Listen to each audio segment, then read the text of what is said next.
Selena Gomez and Justin Bieber begged fans to buy their albums to win more chart spots. Before I get into the tea, I just want to put out a disclaimer. Please do not send any hate to Selena Gomez, Justin Bieber, or anyone else involved in this story. This video is simply meant to report on the news and give some insight on the situation.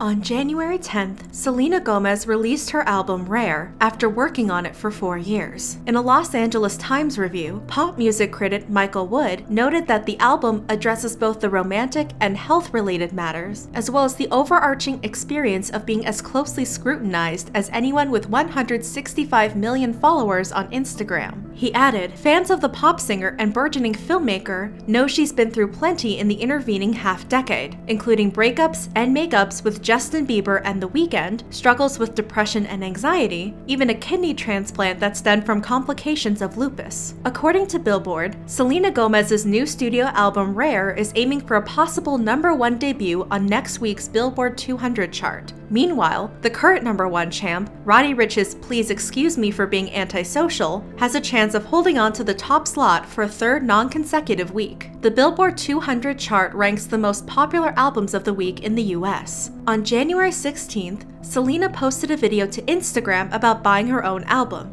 Alright, so one more day to see if I can buy as many albums as possible. So we are currently going to Target, all Targets, Walmart, and everywhere. And Best Buy. That's right. Am I like kind of desperate for doing this? No, I don't care. I don't care because this album is so... It's rare. It's rare. It's so rare. She later posted another video about her album competing with another incredible artist. She was likely referring to Roddy.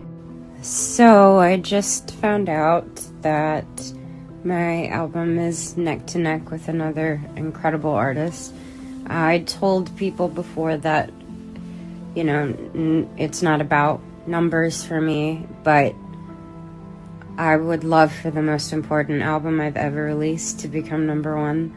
So, if you don't mind streaming it or listening to it on all the platforms, it would mean the absolute world to me. For context, Selena already has one song from her Lose You to Love Me album reach #1 on the Billboard Hot 100. In a BuzzFeed News article, celebrity reporter Ben Henry noted fans and critics alike have criticized Selena for buying her own album and pleading with fans to stream it as much as possible. Ben also noted that 1 week earlier, Justin Bieber begged his fans to buy his new song Yummy. Have you bought Yummy on iTunes? Te amo, Justin. Have you bought Yummy on iTunes? Perdón, no hablo mucho inglés. Yummy. Justin also reposted a fan's guide to his Instagram that detailed how to game Spotify, iTunes, and YouTube to help Yummy reach #1. Despite being in competition with Justin and Selena, Roddy also asked his fans to support the two artists. On Twitter, several people criticized Selena and Justin and brought up Roddy. Roddy Ricch has 3.7 million followers on Insta, and his song and album is up against Justin Bieber with 125 million and Selena Gomez with 166 million followers, who are both begging their fans for streams and buying their albums to get #1 and beat Roddy. Is that allowed? So unethical. I can't believe Selena Gomez's fans crucified Justin Bieber for wanting Yummy to go #1, only for her to go to Best Buy, Target, and Walmart, buying the album herself and begging her fans to stream it. Selena driving around buying her own albums is so embarrassing. She and Justin really are two of a kind.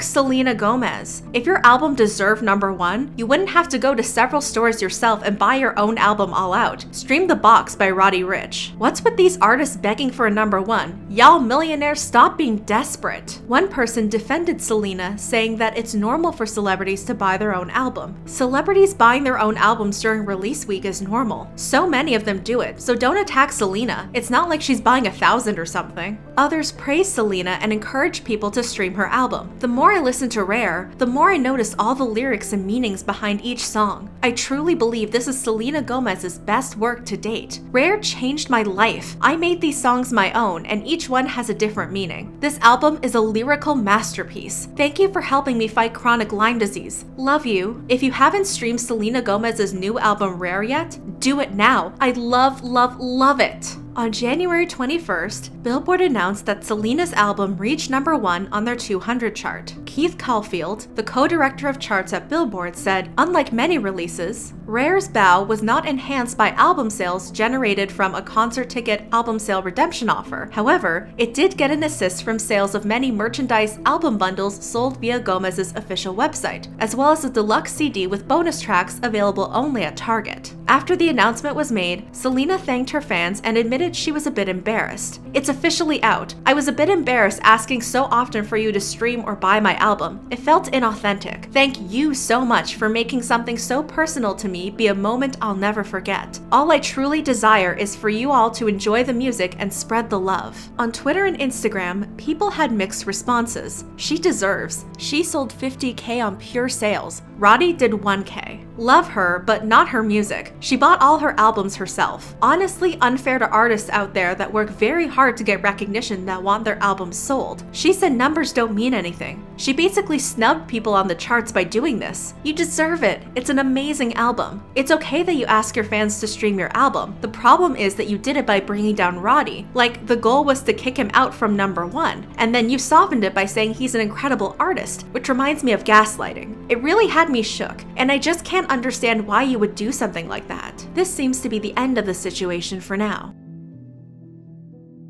So, what's the big issue? Selena and Justin's controversial practices to reach #1 on the Billboard 200 chart. Leading up to the Billboard announcement, Selena and Justin did more than ask fans to stream and buy their music. Selena admitted to going to stores to buy as many albums as possible, and Justin reposted instructions on how fans can manipulate various platforms. Roddy's Please Excuse Me for Being Antisocial album fell behind Rare by a little under 2,000 units, leaving many disappointed. Selena and Justin aren't the only ones who've resorted to controversial practices. In a Rolling Stone article, staff writer Charles Holmes said, "In the past, artists like Chris Brown have shared similar instructions on how to boost sales of whatever product an artist is marketing at the time. Harry Styles fans are also known for using VPNs to help their idol." According to Pop Crave founder Will Cosme, Directioners were the first fandom to use radio requests as a weapon. Other fandoms began using the same strategies. Katy fans, Nicki fans, Taylor Swift fans. It wasn't as well organized though. In another Rolling Stone article, staff writer Brittany Spanos revealed some fandoms create grassroots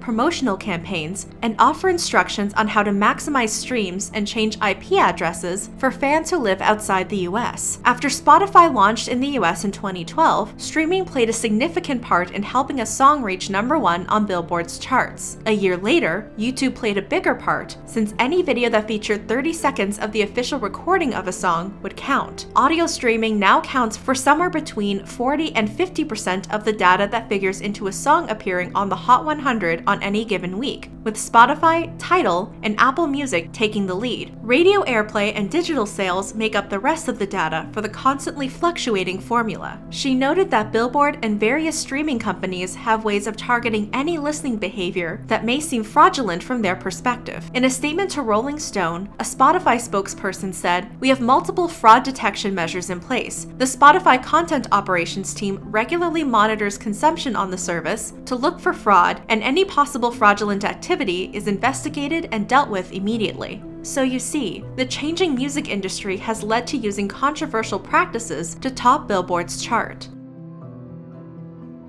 It took Selena 4 years and Justin 5 years to release new music. Many can understand why they would urge fans to stream and buy their music and shamelessly do it themselves, and others can understand why they felt it was unfair for the artist-turned-millionaires to use their power in a certain way to top Billboard's chart, especially since an up-and-coming artist was close to winning #1. Overall, Selena and Justin should have let their music speak for itself and set a positive example for other artists who are already successful. What do you think about this story? Do you think Selena and Justin were being unfair? Let me know in the comments below.